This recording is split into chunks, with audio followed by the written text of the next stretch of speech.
Hi, everybody. My name is Sharon Quinn, and I'm also known as the original runway diva, and you are watching Model Behavior. Class is officially in session. Today, my guest lecturer is designer Lonie Cisco, whose designs from the house of Lonie Cisco are created for women who are a size 0 to 28. He is most noted for his designs for the full-figure woman.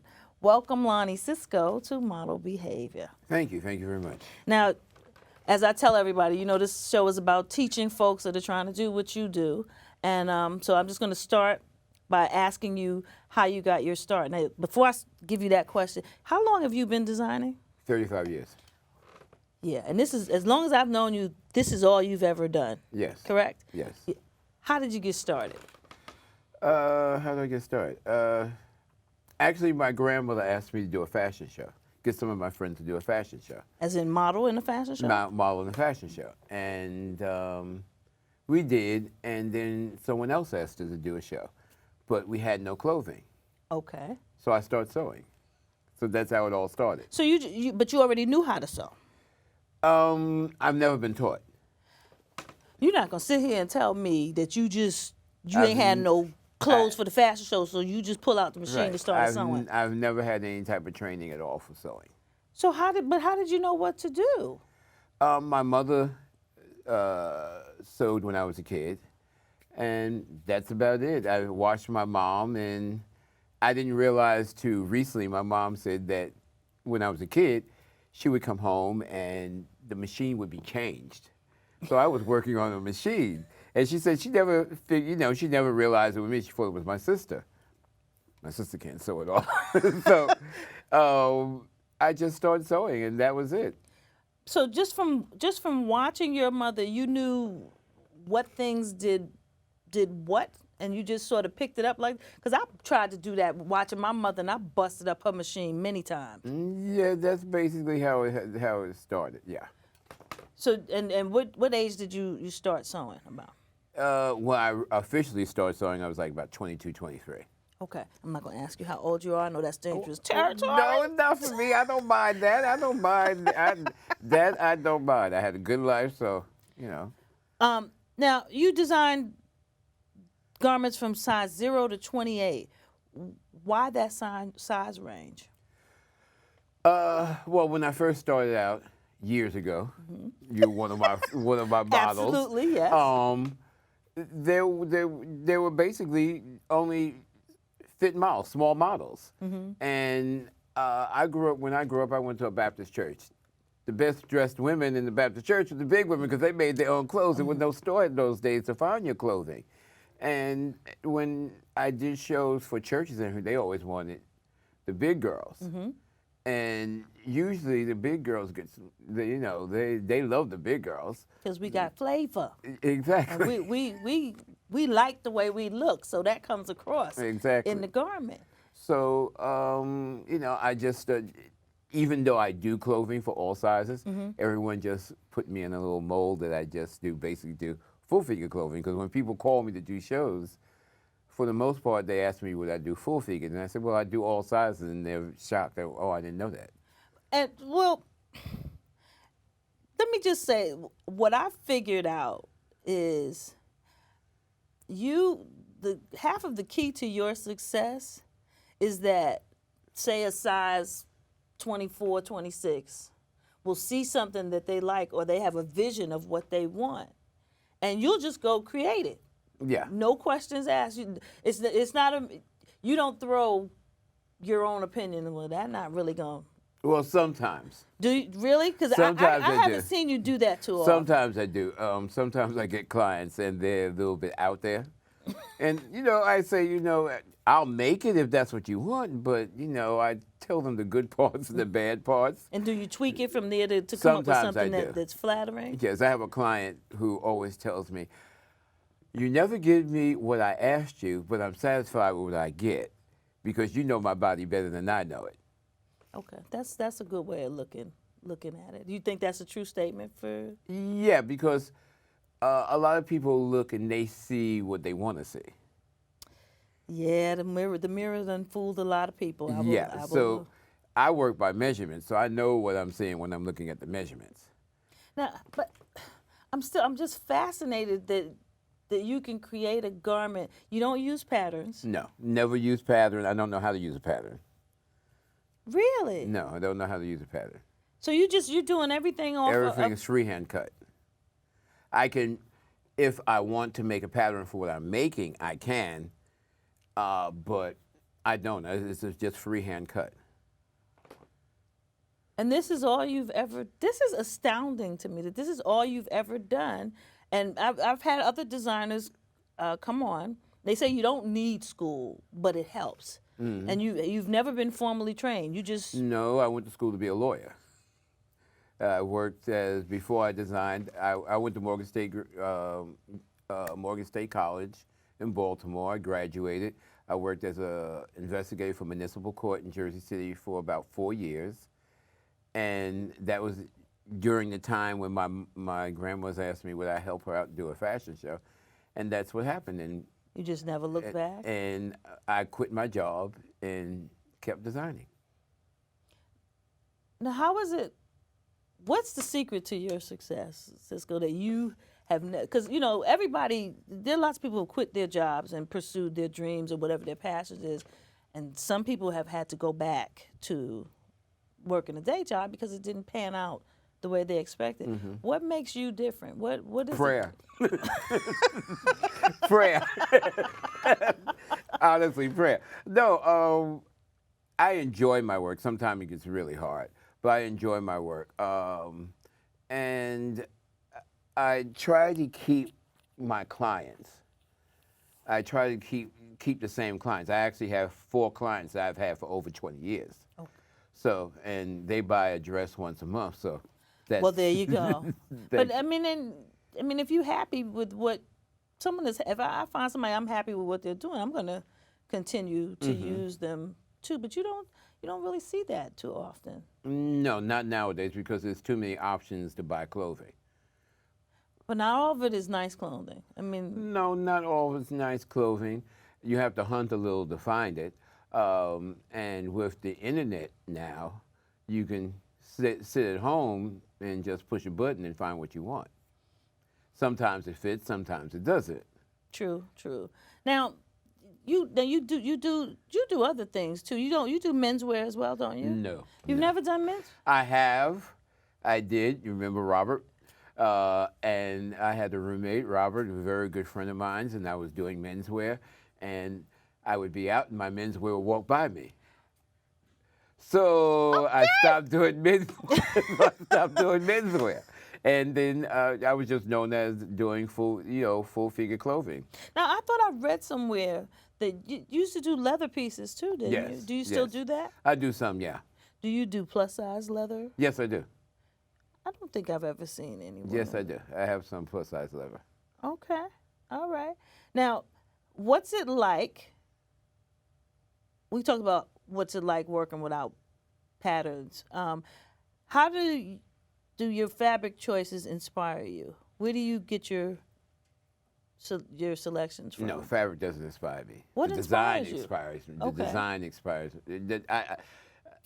I'll be sleeping in the middle of the night and I'll come up with a design and then I get up and my roommate tells me I'm crazy. And all the lights are in the house and the music goes on and then I design. I'll sketch something out and then I'll look for the fabric. Very rarely I'll go out and see fabric and then say, oh, I want to do that. The design comes to mind first and then I get the fabric. Okay. And what sort of fabrics are you drawn to?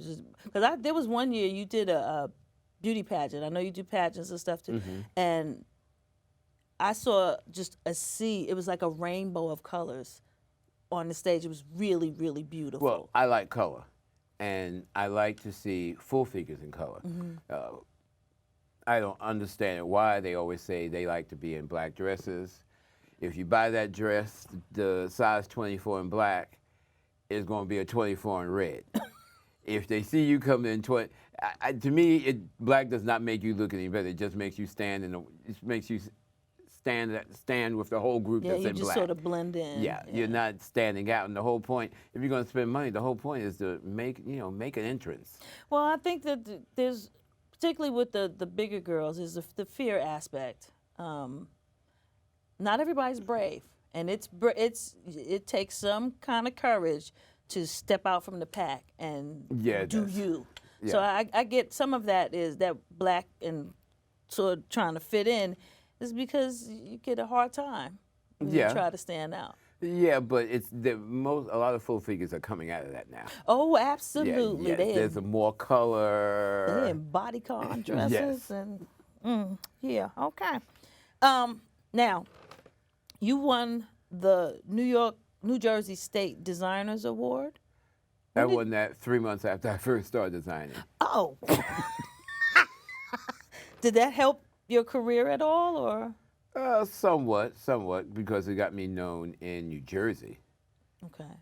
My business really blew up when I started doing things in New York. Okay.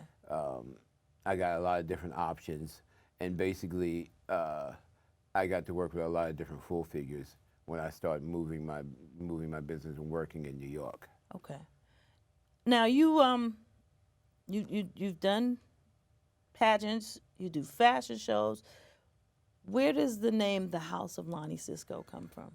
The House of Lonie Cisco is, years ago I had a friend named Angel Claudio. Yeah. And it was the House of Angel Claudio. And he said, boy, you have all these models, you got a house. So I said, what? He said, you have a house.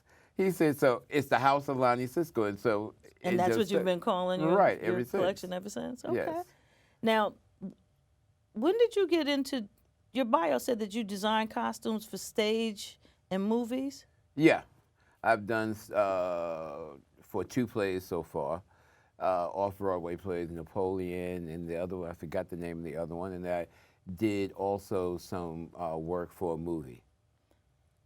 Okay, I'm looking at you like I'm crazy because I don't know none of this, and I've known you for a long time. Yeah, I do a lot of stuff people do not know about. I'm not, how can I say this? I enjoy my work. I've been in fashion for 35 years. I enjoy home. Okay. I'm happy at home. You like house music too. I'm just gonna throw that out there. Oh yeah, I love house music.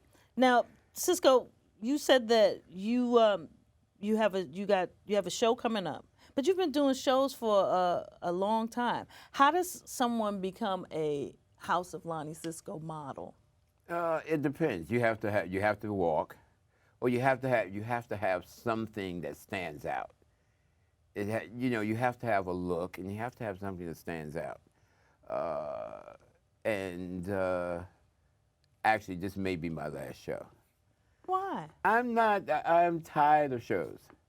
And you know and I know that the models have changed from what they used to be and how they used to act. And it's a totally different change from going out and dealing with the models now. And a lot of times, I don't want to be nasty to them. So rather than do that, I'd rather send somebody out with my clothing than I go. Because back in the day, you get a garment, you'd hand it back to the designer on the hanger and say thank you. Now you have to hunt for your clothing. They sit in your clothing. Yeah. And the models aren't taught like they used to be. Now, why do you think that is? Where do you think that the lines of communication broke There's down? no training anymore. They're more worried about the walk than how they conduct themselves. Yeah, I can't say that I disagree with you on that. They'll bring food in the back. They'll chew gum. They'll say, oh, they'll have water. They say, oh, it's water, but it's now liquid. you done put water on my garment. Right. Okay. So I've gotten old, gotten cranky, so I'd rather send someone else out with my clothing than me, because I just don't like being nasty to people. Mm-hmm. Sometimes you don't have a choice. Yeah. And people don't treat your stuff the way that you would treat your. Right. They don't treat your stuff the way they treat their own stuff. Exactly. And they don't have the respect that the models used to have about themselves or about how they treat each other or how they treat designers. You got any horror stories for me? Oh, I have several. I can write a book. Give me one of your favorites. This happened recently. I was at a show, and a young lady was in my dress, and she was sitting down, and I said, "Excuse me, could you get up?" And she said, "Why?" I said, "Because you're sitting in my dress." She said, "It's stretch." I won't tell you what I told her. I'm sorry. Do you still do the pageants, Lonnie? Yes, as a matter of fact, I'm the official designer for Miss Full Figure USA pageant. That's Teresa Randolph pageant, right? And what did you say you were? The official designer for the pageant. So you design all of the contestants? No. I go in, I sit with them, I give them seminars on undergarments. What type of undergarments they should wear. We do a whole 3 classes on undergarments, what they should wear for the pageant and what they should wear if they intend on modeling. That's another thing, models for some reason don't wear the right undergarments anymore. And we do that. I help them out. Some of the contestants, I do their clothing. And I help them out. Some of them will call me and say, well, do you think I should wear this or that? And I kind of give them advice. Mm-hmm. Some listen, some don't. What's the word I'm looking for? Have you ever sponsored a model? Yeah. Several models, yes. And since we're talking about that, what does that entail? That means you put you sponsor, you give them the clothes to wear for the competition. And have you had winners in your clothes? Oh yes, yes. I've had over 40-something winners in different competitions all over the United States and everything. So yeah, and I'm trying to keep track of how many, but at the last count we counted 40. You have pictures of all this stuff? I have pictures of most of them in the clothing, yeah. Now you talked about how you're thinking about retiring because just retiring from doing fashion shows. Yes. Now you've done fashion shows all over the country. Yeah. Mm-hmm. Have you done a trunk show, Lonnie, where you travel from state? I've done 2. That was wear. That's wear on your nerves, and you don't get sleep, and you have to worry about the models, and so that's a lot of work. You also told me you have a show coming up in October, right? October 4th. Now, what kind of show is this? It'll be a show. It'll have ladies from size 4 to 24. Okay. It'll be at the Robert Treat Hotel. I'll be showing day to evening wear. And matter of fact, I'm having a model call this weekend. And I'm hoping that I can add some models in who come correct. Okay, what does that mean, come correct? Come correct. One, I'm not a platform. The platforms. The shoes? Yeah. Yeah. That just drives me crazy. Most of the models, they can't walk. They kind of lean when they're walking in the platforms. And that posture, you know me about the posture thing. You got to have posture. And that throws the young ladies off. I'm not crazy. And it's all about how you treat each other and how you speak to each other. And I would take a girl who can barely walk rather than somebody who can walk well, who's a monster. And there are a lot of monsters out here nowadays. These girls, there's some beautiful girls out there who can really walk, but it's just dealing with them. Yeah. Now, how big is this show gonna be? I'm gonna have 25 models. Now you've had bigger shows than that, haven't you? Yes. And you're downsizing because of that very thing we exactly just talked about. Okay. Right. Now, I also found out that you are a veteran of the armed forces. I don't know why I didn't. Because you got that Army picture in your house on the wall. Okay. Yes. What did you want to continue to be active in civic support in the community after you got out of the? Well, I don't really do anything as far as the military other than use their benefits. I do things in my community. I could do church shows, and I just did a Harlem Week and stuff like that. Oh, you did the Harlem Week show this year? Yeah, I did the Harlem Week show. So I do some civic things. Um, Do you not volunteer, but do you have a favorite charity?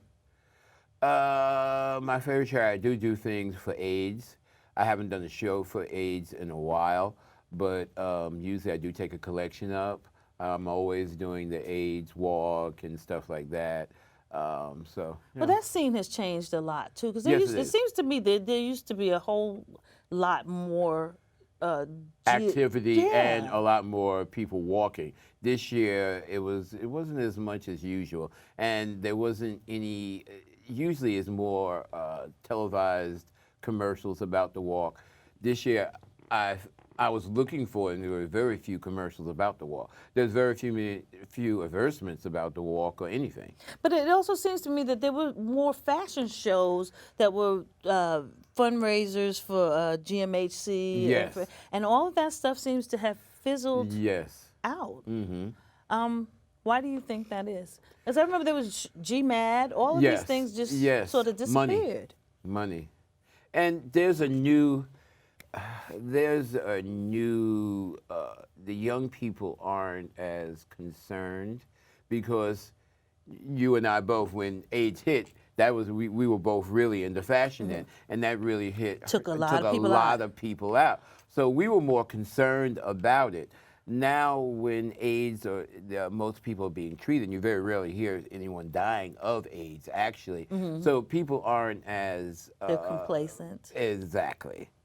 Yeah, I get it. So you don't see yourself maybe relighting a fire under that? Because I know that you used to do shows at the center Yes. for a long time. Yes. I don't.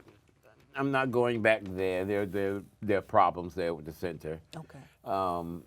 But and it's very hard to get places nowadays for shows, even for model calls. They're very hard. A lot of the studios now are not taking model calls, and one of the reasons are because of the conduct of the models.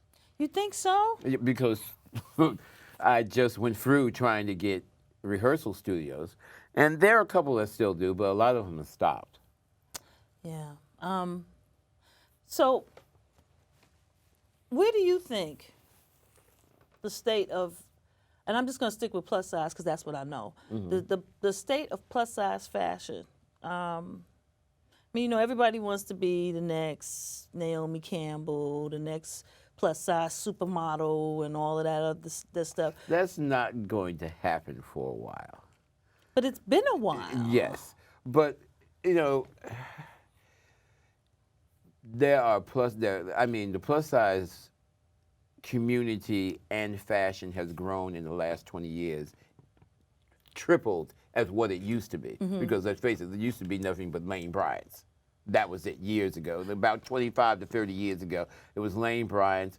Very few stores did. No, there was a period though. Remember, there was Lane Bryant. There was Ashley Stewart, of Now course. I'm talking about before Ashley Stewart. The Forgotten Woman. Oh yeah, Forgotten Woman. Yeah, but those stores were big money stores. Yeah, those were high-end stores. Yes, they were stores that you had to spend some bucks on. But it seems to me that back in that period, which was like the late 80s, maybe the early. high day for full figures. Exactly. Because at that time, people were just noticing that big women were beautiful and they had something to show. I mean, we were getting media coverage. I mean, there were plus size agencies all over the place, and then it kind of went down. Stopped. And right now, there are so many plus size stores, plus size modeling groups, plus size this, plus size this, plus size this, that you're like, okay.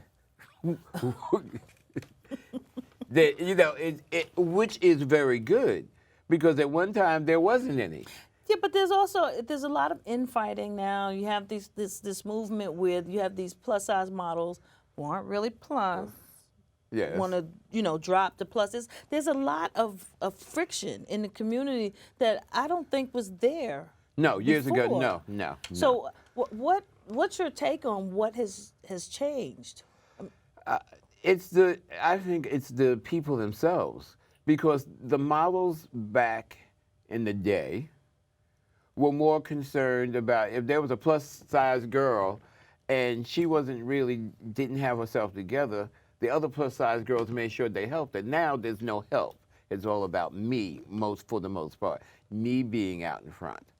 And in the plus size community, there's abundance of models now. Yeah. I mean, there's almost as many. If you have a model call, you're going to get more plus sizes right now than you're going to get small girls. You right about that.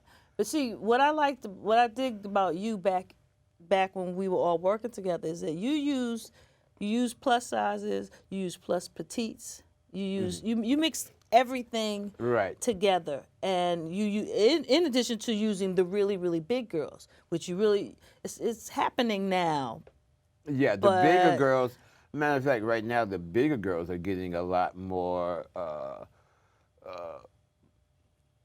publicity, or they're getting out there more than the 16 and the 18s, because you're seeing now 22s and 24s in print. What's your take on that? Because I know you got an opinion.